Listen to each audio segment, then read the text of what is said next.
Hello friends, welcome back to my channel Account Study for 11. I hope you have started with your studies. Okay? So as in the beginning I told you that my few videos are going to be on some theory parts which is going to cover some important points that is going to help you in your practical problems. So today's this video is our last video of theory session. After this video, we are going to begin with our practical problem. So, as you have read by the title, how debit and credit works. So, with that note, let's begin how debit and credit rules are applied. Before we start with the rules of debit and credit and meaning of debit and credit, we have already seen in my previous video the specimen of an account where debit and credit are located, on which side they are located. So let's begin with the first thing, that is meaning of debit and credit. So here meaning of debit and credit. Now what is debit? Debit indicates benefit received by that account. Now that account means, let's take an example. Mr. Ram withdraws money from a bank. Now here two accounts are there. Mr. Ram is one account and a bank is another account. So who has withdrawn the money? Mr. Ram. So who has got the benefit? Mr. Ram. So benefit received by that account. That means benefit received by Mr. Ram account. Okay. So, and it is recorded to the left side of an account. As I have given an example of Mr. Ram, he has received benefit as he has withdrawn money from a bank. So where he will record this transaction? On the left side, that is on the debit side of his account. Okay. Now let's take the other meaning, that is credit. Credit indicates benefit given by that account. Now that account, again here I have given example of Mr. Ram withdrawn money from a bank. Now a bank is another account. So that another account is giving benefit to Mr. Ram. So benefit given by a bank to Ram account. Okay. And it is recorded to the right side of an account. Now bank will record this transaction onto its right side in its book of accounts. Okay. Now we got the meaning of debit and credit. Okay. Now here are some basic rules of debit and credit for classification of accounts. Okay. Through these rules we are going to classify all the accounts. So the first rule is personal account. Now what is the rule here? Debit the receiver and credit the giver. This is the rule of personal account. Now what are the examples of these rules? Example, accounts of partners, then shareholders, then capital account, then drawings. Okay. Now you have got a question, what is capital account? Okay. Now what capital account means? Amount invested by the business owner in his own business to start his business. Okay. Drawings. Now what is drawings? Drawings are that amount which is withdrawn by the owner from his own business for his personal use, that is called as drawings. Okay, have you got these two terms? Okay, now let's move on to the second rule, that is a real account. Now what is the rule applied over here? Debit what comes in and credit what goes out. This rule is of real account. Now examples of this rule are, all assets are the real account, such as building, furniture, land, business equipments, etc. Business,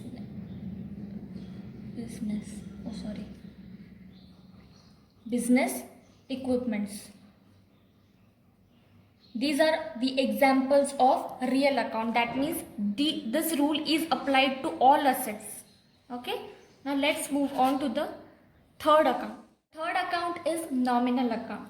Now the rule for nominal account is debit all expenses and losses and credit all incomes and gains. This is the rule of nominal account. Now what are examples of this rule? Example: rent, electricity,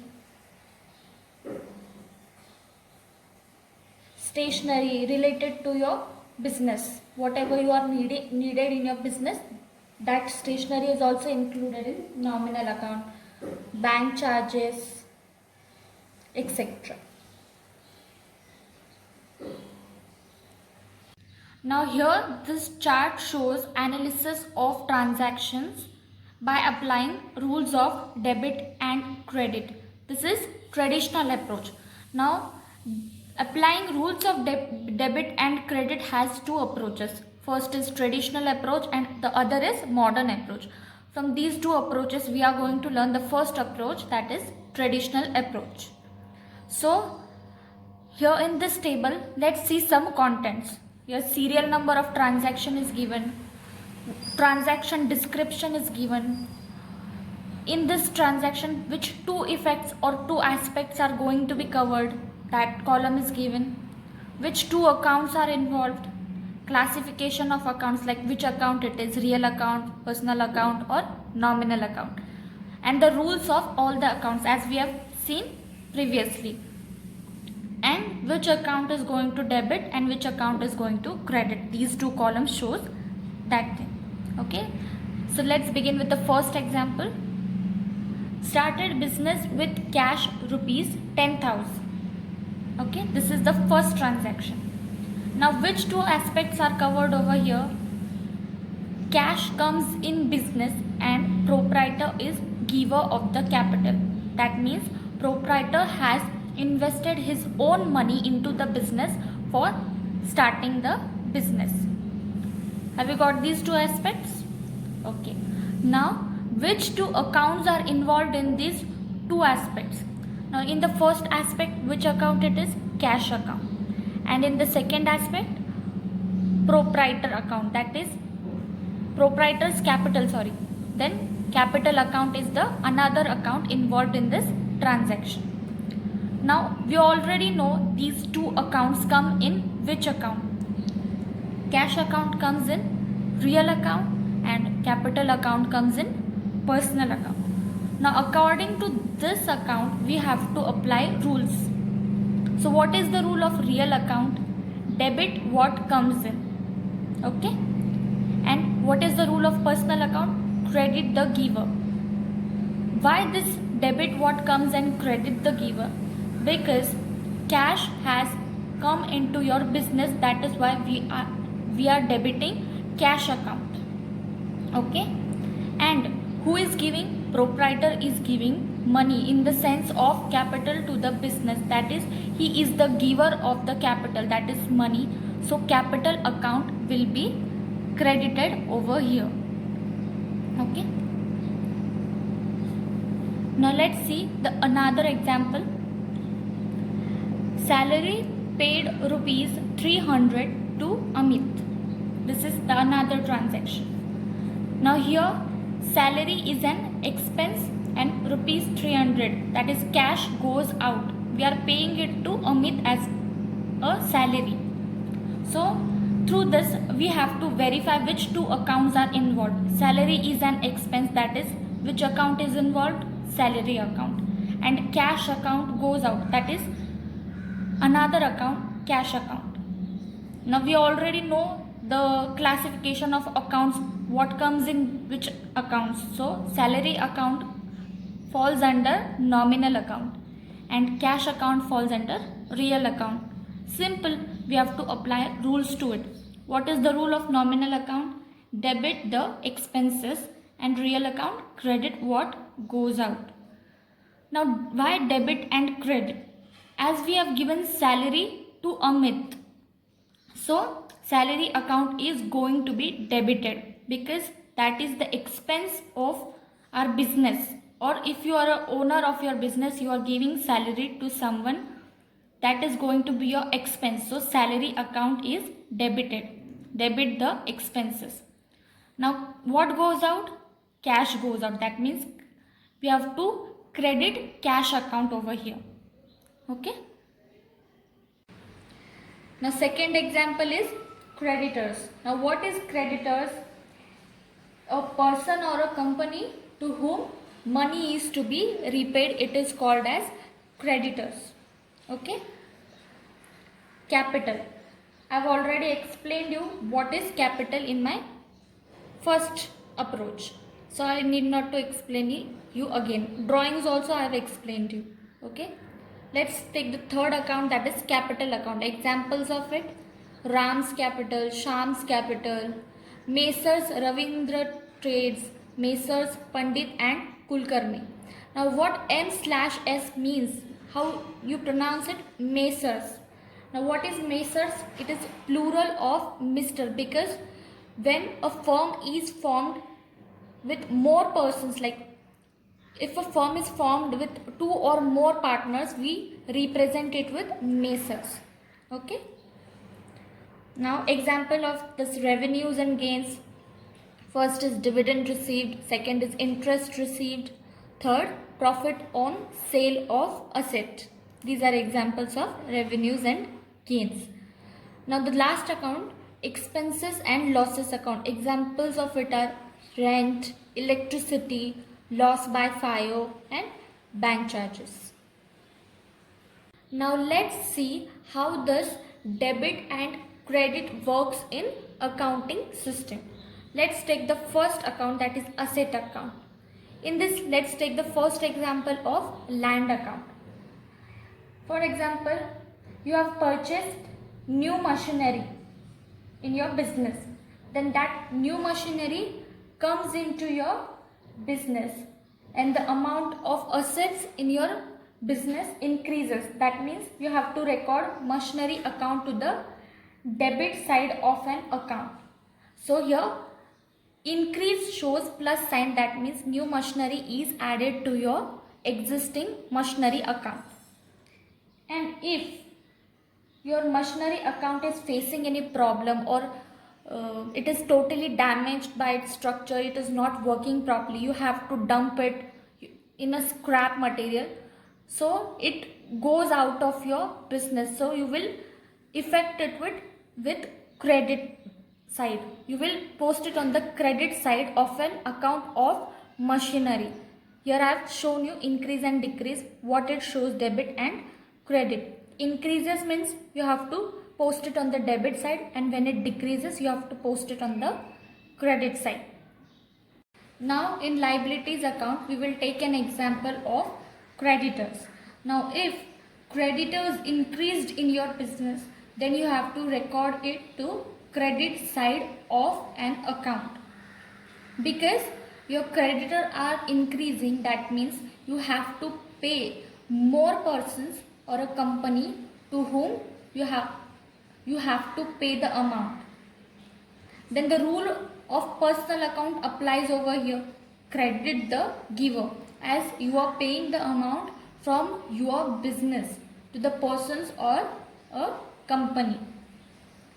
Now if your creditors are decreasing, that means you have to record it on to the debit side of an account. Now it is decreasing. Why it is decreasing? Because your capital is increasing over here. Then you do not have to pay to any persons, any company, any amount. So the rule over here will apply of personal account, that is debit the receiver. Now let's take an capital account. Now if there is increase in your capital, that is if the amount of investment in your business increases, then it is recorded to the credit side of an account. So which rule will be applied over here? personal account rule, that is credit the giver, because more persons are investing in your business and contributing to your capital of the business. Now if your capital is decreasing, then you will have to record it to the debit side of an account. So the rule will be applied of personal account, that is debit the receiver, as you will have to pay from your own wallet to the business to run the business. Okay. Now the fourth account, revenues and gains. Now every business or a company earns some sort of gains. Okay. So if there is increase in gains or revenue, then it is credited to an account. Now which rule will be applied over here? Nominal account rule will be applied. So what it says, credit all gains and income. We have already discussed about the basic rules of accounting, that I am applying over here. Now if the revenue decreases, then it is debited to an account, because you are not earning any more or revenue. Then the rule will be applied of nominal account, that is debit all expenses and losses, as your revenues or gains are decreasing in your business. That means you are facing loss in your business. Okay. The last account, that is expenses and losses account. Now an increase in expenses or a business, you will have to record it to the debit side of an account. So which rule will be applied over here? Nominal account rule will be applied. Now it is a debit effect. So what is the rule? Debit all expenses and losses. Okay. But if your expenses or losses are decreasing, then the account should be credited. Why? As you are earning income or gain, so the effect will be credit. So the rule will be applied of nominal account, credit all gains and income. So here it comes to an end of our theory session. I hope you understood what I have explained you, the basic rules of debit and credit, how it works according to rules, which accounts are debited, which accounts are credited. So if you did like this video, do hit that like button, comment your suggestions, any difficulties you have, any queries you have regarding this video, feel free to comment it. If you are new, subscribe to my channel, click that bell icon to get all my new notification videos. Till then, stay home, stay safe, goodbye.